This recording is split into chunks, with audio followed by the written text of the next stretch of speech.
How's it going, everyone? This is Guide to Everything. In today's video, I'll show you on how you can connect two parts in Bambu Studio. So if you have two parts of a model on Bambu Studio, in my case, I have two parts of my model right here, which is the left side of the dragon, and with the right side, of course, you could maybe do this with something like a square or any shape at all.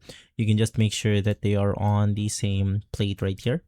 Now you want to align your parts together on how you want to connect them together. Of course, in my case, I want to basically align them by just navigating or just making sure that they stick together.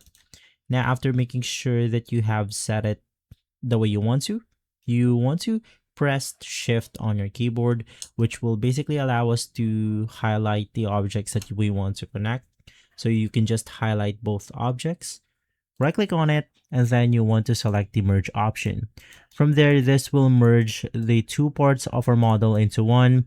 And if I click on my object right here, it will then turn the two parts into one object. And so guys, if this video has been helpful, leave a like, subscribe, and follow Guide to Everything for more videos like this. Thanks for watching.